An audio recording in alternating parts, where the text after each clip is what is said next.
Hello everyone and welcome back to the second part of the Monster Anime recap. We left the story where Tenma manages to grab a handgun and points it towards Roberto and a shot is heard.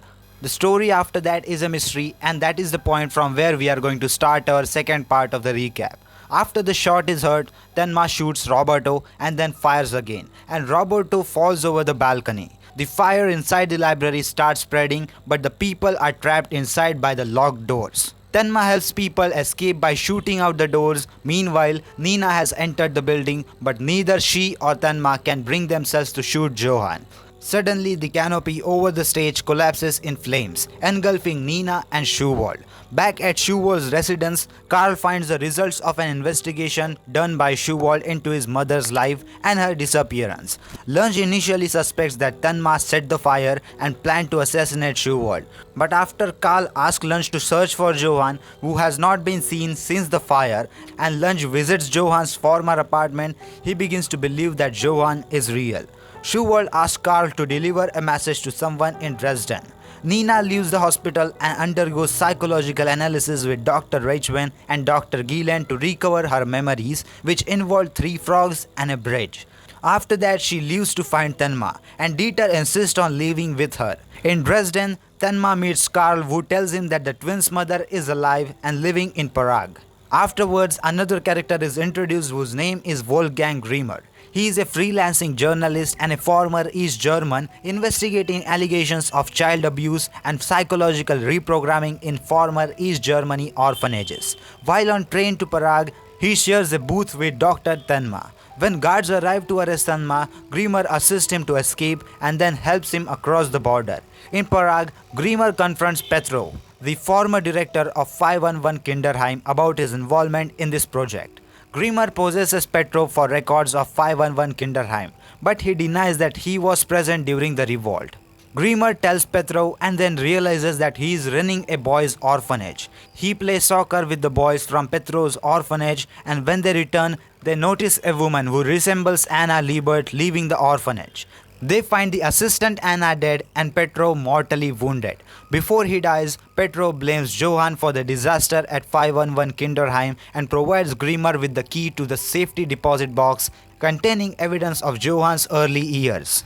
Inspector Philip Zeman of the Prague police questions Grimmer about death of Petrov and blonde woman suspected of the crime. After leaving the police station, Grimmer is abducted by former members of the Czechoslovakian STB. They and Philip Zeman tortures him for Petrov's safety deposit box key, but he passes out. The woman resembling Anna interrupts the interrogation by shooting one of the STB members dead. Grimmer wakes up and finds 3 men dead and concludes that his alter ego, the Magnificent Steiner, is responsible. Detective Suk is called at the scene of the brutal triple murder. His superior, Inspector Philip Zeman, and 2 other men. The other men are former members of the Czechoslovakian STB, and because of this, Detective Suk suspects Grimmer. Meanwhile, Detective Suk meets an attractive woman who looks like Anna Liebert in a bar. Later, head detective Patera tells Suk that Zeman was investigating former STB members in Prague police force. Suk finds Zeman's notes in a locker indicating that Patera and Zanek were in the STB and notifies the Commissioner Hamrlik, who is later revealed to be protecting the former STB members. While Suk meets the woman again, Hamrlik, Patera and Zanek die after eating candy given to Patera by the same woman. The murder of the Commissioner Hamrlik and the 2 corrupt officers stirs up the media frenzy. Suk questions the boys from Petrov's orphanage, who says a woman was Petrov's killer. Tenma arrives in the Prague and obtains some information about the mother of the Liebert twins. Suk tries to get close to this woman, who calls herself Anna Liebert, but she is later revealed to be Johan in disguise. Napela, the new Prague police commissioner, suspects that Suk may be involved in the death of Hamrlik and the 2 corrupt officers and assigns Detective Novak and Zaneda to follow him. Suk meets with Grimmer and then they retrieve the safety deposit box, which contains research documents and a cassette tape which contains an interview of drug Johan, in which he describes himself as containing a monster. While searching Suk's apartment, Detective Novak and Detective Zanda are killed by Johan disguising as Anna. Tenma finds out about the murder of Commissioner Hamrlik and the 2 corrupt officers through poisoned candy and endeavors to find Suk, who has given his mother the tape. Tenma visits Suk's mother in hospital, but she has dementia and poor memory. Suk and Grimmer hides out in an abandoned building, but they are attacked and Suk is critically wounded. Grimmer goes into a rage and beats his assailants senseless. Tenma arrives on the scene and treats Suk and the other injured man. Grimmer reveals that he was at 511 Kinderheim and explains the origin of alter ego, the magnificent Steiner, a weakling who transforms into a raging muscle-bound hero when threatened, but with no recollection of the events afterwards. Nina and Dieter arrives in Prague, but she is shocked when residents call her Anna and she begins to recall memories from her childhood. Tenma and Grimmer finds that Suk has been removed from the hospital, and Captain Karel Ranke, a former top member of STB, proposes to release Suk to Tenma and Grimmer in exchange for the tape and research material for a client in Germany. They refuse. However, Grimmer suddenly remembers Adolf Reinhardt, who was kind to him in 511 Kinderheim. While they do not reach an agreement, Ranke does mention that Franz Bonaparte was heavily involved in the care of Liebert twins, and apparently Bonaparte was also the author of the children's picture book The Nameless Monster, and it is also revealed that Franz Bonaparte was living at the Red Rose mansion. Meanwhile, Nina and Dieter finds the apartment Nina shared with her twin brother and their mother, which triggers more of Nina's memories. Nina is confused by her recent memories, but after confirming Suk's safety, Grimmer and Tenma agrees to deliver the tape and research material to Ranke. However, when they visit Suk's mother, they discover the research material is gone, and Johan Liebert has recorded a message on the tape for Tenma. Meanwhile, Inspector Lunch decides to take holiday in Prague and questions an associate, Commissioner Nepela, on the events of recent developments and asks Nepela to translate a copy of picture book The Nameless Monster. Lunch also questions Suk's colleague about the recent events and researches the author Franz Bonaparte has his aliases Emily Scourgeby and Klaus Poppe. The children from Petrov's former orphanage try to find blonde woman and prove Grimmer's innocence. Meanwhile, Lunch questions Suk's mother in the hospital about a blonde lady who visited, but she says that the woman has the voice of a man. The boy named Milos encounters Johan disguised as Anna Liebert. She sends him to a nearby red light district area in a fruitless search to find his mother and convinces Milos that he is not wanted. Grimmer and Tenma finds Johan's apartment, but Johan and Milos have already left. As Milos wanders the streets, the experience makes him depressed and suicidal. However, Grimmer and Tenma finds Milos in time, creating an unexpected, intense emotional experience for both Grimmer and Milos. Lunch visits Suk in the STB hospital and suggests that the one responsible for the situation may be the last person he may suspect. Lunch meets Ranke and reveals that he was unable to obtain information on the whereabouts of Franz Bonaparte, who lived in the mansion of Red Roses. Ranke reveals that it was abandoned after all the political prisoners and researchers were killed in one day. Lunch obtains permission to investigate the mansion and exposes a hidden room reeking of antiseptic, suspecting that it is the site of Massacre. There is also a portrait of a woman who looks like Anna Liebert. Meanwhile, Tenma visits Zobak, a previous publisher of Franz Bonaparte's work. But after Tenma leaves, Zobak calls the police. Grimmer tells Tenma that he will take the blame for Johan's crimes and they part away. However, Prague police suddenly arrives and arrests Tenma. Hence, George Schuwald, with the help of Dr. Reichman, re-explores his past with Carl Newman's mother, whose name is Helenka, and recalls her dead friend in Prague near the Three Frogs who had twins, a boy and a girl. As the news of Tenma's arrest spreads, his former friends and patients react with shock and disbelief and vow to help him. Suk tries to leave the hospital to help Tenma too, but is stopped by Detective Braddock and Detective Starsky, who informs him that Grimmer sent documents taking responsibility for deaths of the police officers. Lunch also learns about Tenma's arrest, but he is more interested in the mansion of Red Roses. And when he visits the Red Rose mansion, he finds a letter possibly addressed to the twins' mother. In the custody, Tenma is deported back to Düsseldorf. Over there, a prisoner named as Gunther Milch pretends to be sick, and when Tenma is called, Milch proposes they escape together.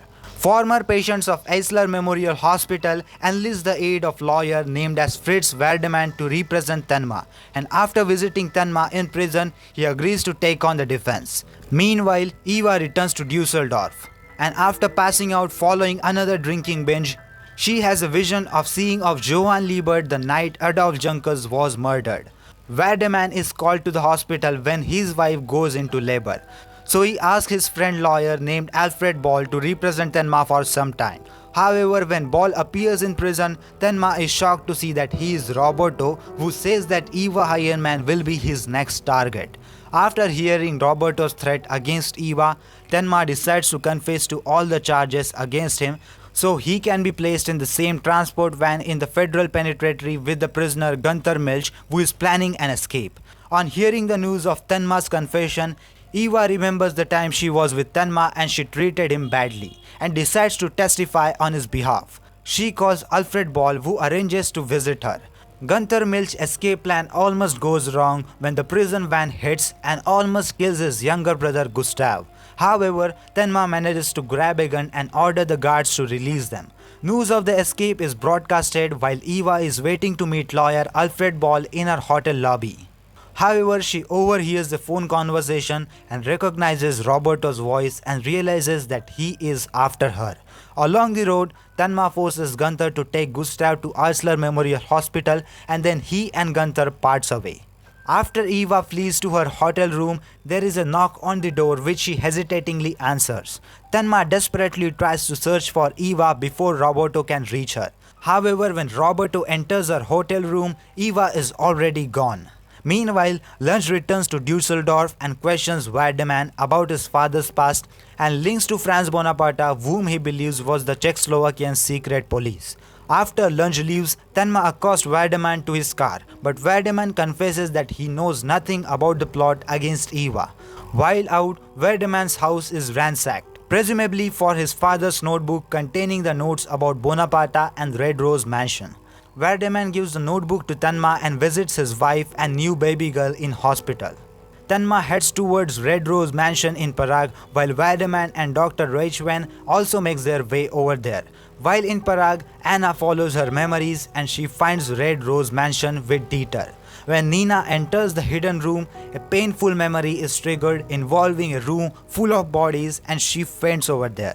Later, Nina and Dieter finds themselves in the care of Jaromir Lipski, a struggling puppeteer. Lipski shows Nina his large collection of children's picture books, including those by Jacob Forbeck, Emil Skojby and Klaus Poppe, and reveals that he was a student at Red Rose Mansion. Meanwhile, Johan enters into Red Rose Mansion and sets it on fire. Nina recalls her and Johan's adoption by Lieberts and their emigration to the West, and how on the night a visitor came, Johan shot the Lieberts and told her to shoot him. Tenma arrives at the burned out mansion just as firefighter discovers a grave with the bones of up to 46 people at the base of Rosebush. Afterwards, General Wolf's men text Tenma to see the dying general, who tells the story of how he finds the nameless twins, their only possession being the book Monster Without a Name, from which he gave the boy the name as Johan, possibly awakening something inside him. While on the other side, Nina, Dieter and Lipski visits ruins, but they take Dieter's suggestion to create a new happy memories. After Nina and Dieter leaves, Lunch arrives at Lipski's apartment and asserts that Lipski is the son of Franz Bonaparte. Eva Heienmann's bodyguard Martin Reist has been badly shot and is dying following a gunfight. As he is driven to see Dr. Tenma and he recounts the events that led to his predicament, he was given a job by the baby and Peter Capek to escort Eva Heienmann from Düsseldorf to Frankfurt on the same day she encounters Roberto. After meeting Capek, she agrees to attend some exclusive parties and then goes on shopping spree, even buying clothes for Martin to groom him in the mold of Dr. Tenma. However, the return of her old role as fashionable, high-classy lady fails to live up to her expectations. Martin recalls how he met Dr. Tenma for the first time while he was guarding Eva Heienmann. He recalls how Eva points out to Johan at a party, who Capek then introduced to a young man named Christoph. Later, Capek orders Eva to be killed as her job was over, but Martin decides to protect her instead. He attended the next party alone and tailed Christoph to his hotel, only to find Christoph expecting him. Christoph then describes Martin's life to date in detail and hit a nerve when he suggests that the women in Martin's life usually choose death. Martin then left just as Johan arrives at the apartment. Martin recalls how he decided to protect Eva and was involved in a gunfight with a hit team assigned to kill her. While she was able to escape, he was shot and mortally wounded. He finally meets Dr. Tenma and tells him that Capek is still involved with the experiments at the Red Rose Mansion, which created Johan, before finally succumbing to his wounds. Eva is heartbroken at the news of Martin's death, and Tenma suggests that she head to Munich for protection under Dr. Reichwen. However, she alights from the train and obtains a gun, planning to kill the monster.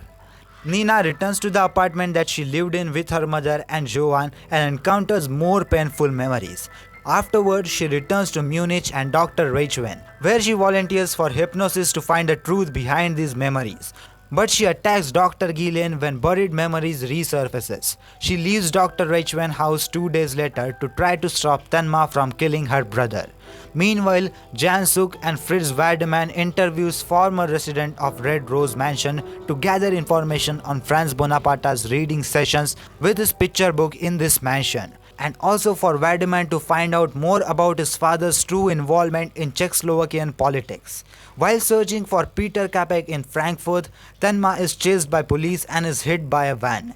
He awakes to find that he has a sprained ankle and was treated by a dentist named as Milan Kolast.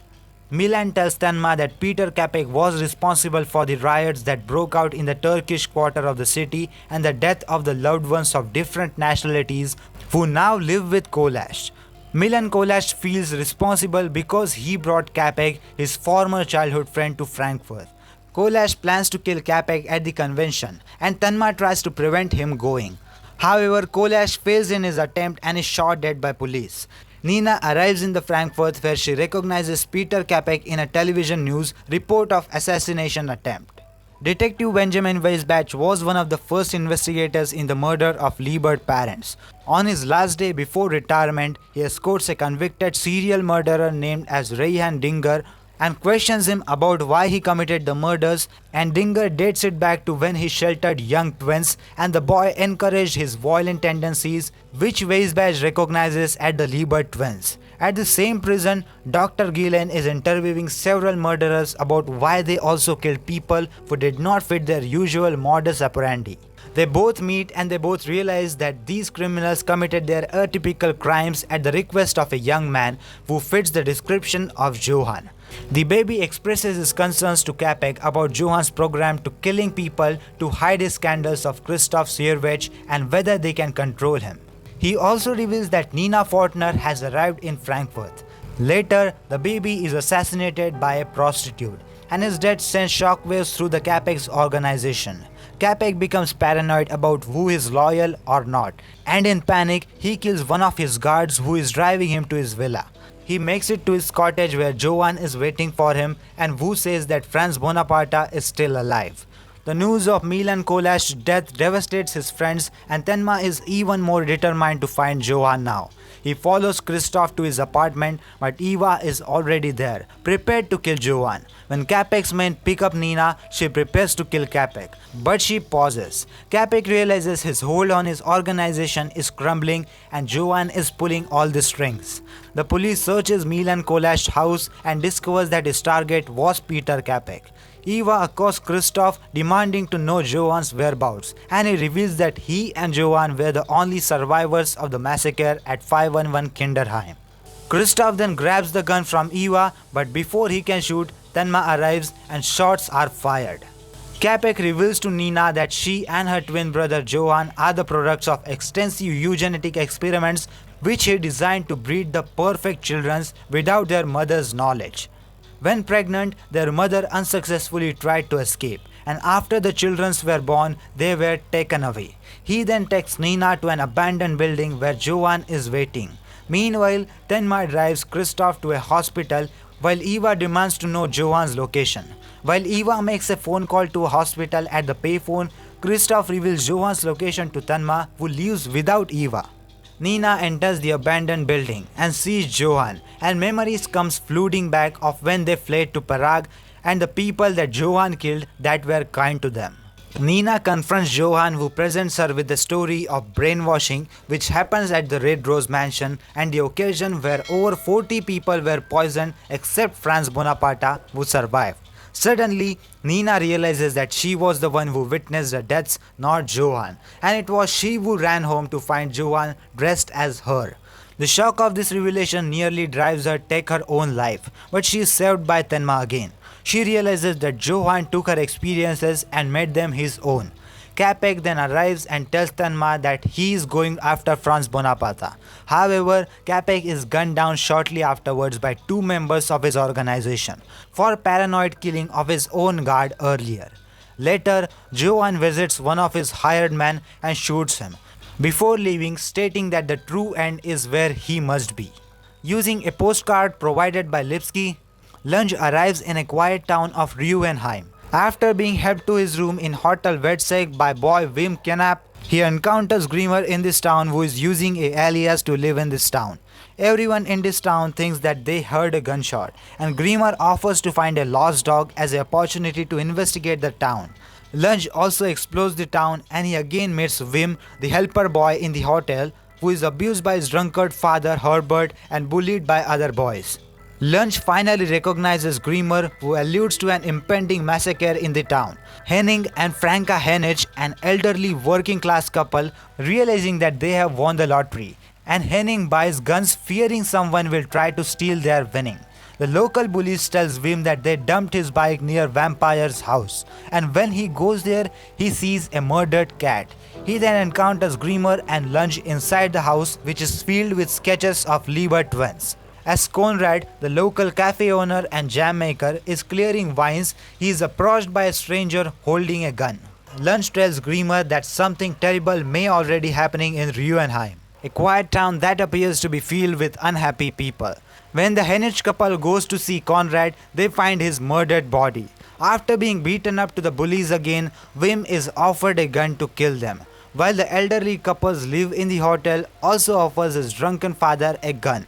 As Nina recovers in a hospital, she tells Tenma that Johan is orchestrating an event that will lead to his suicide, but will also involve the massacre of innocents. Tenma travels to Prague and meets Lipsky and asserts that his father Bonaparte, whose real name is Klaus Poppe, and Johan are probably in the town called Ruhenheim. Meanwhile, access to Ruhenheim is cut off because of heavy rain. Gunshots are heard and Lunge is suspicious of the elderly couple living in the hotel. People in Ruhenheim are now being shot dead by outsiders and each other because of hysteria and panicking. Herman is ridiculed and refuses service at the pub and leaves, then returns prepared to shoot them, but he finds everyone already dead. Wim's bullies are shot dead, but he thinks he shot them, but Grimmer finds the gun is still loaded. Both Grimmer and Lunge determines that the elderly man in the wheelchair was giving weapons to people in the town, and the elderly owner of the Hotel Versailles is Franz Bonaparte, whose original name is Klaus Poppe. In Munich, Dr. Reichwein and Dr. Gillen shows Nina an email from Johann inviting her to Ruhenheim, and Dr. Gillen agrees to escort her over there.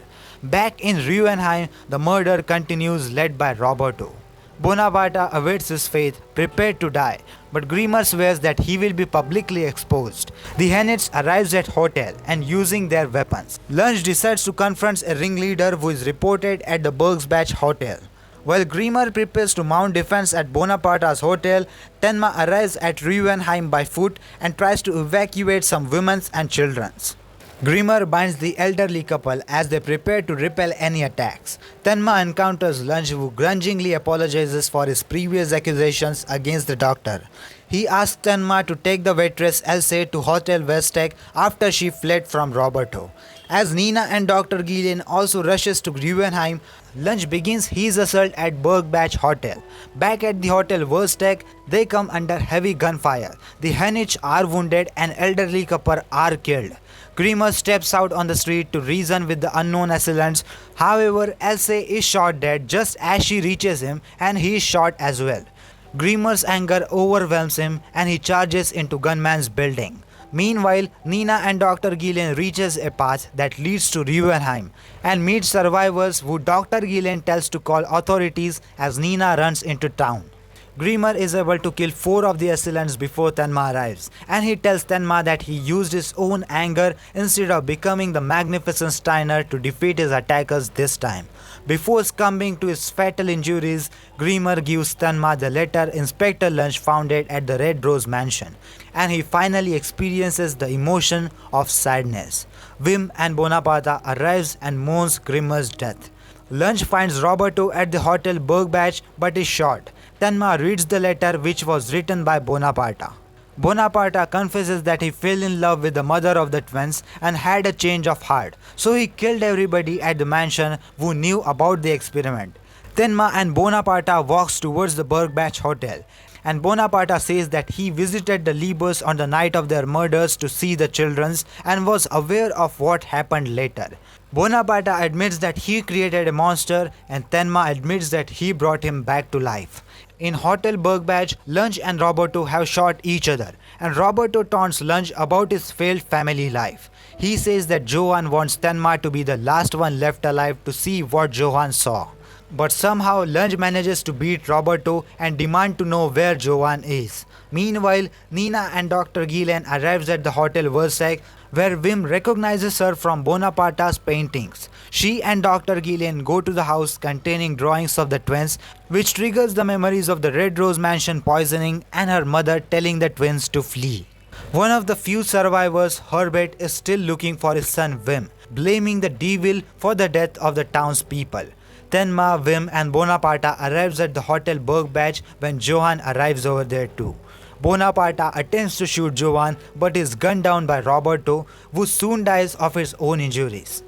Johan wants Dr. Tenma to shoot him just as Nina and Dr. Gillen arrives, and she tells Johan that she forgives him. However, Johan pulls a trigger and threatens to kill Wim to force Tenma to shoot him.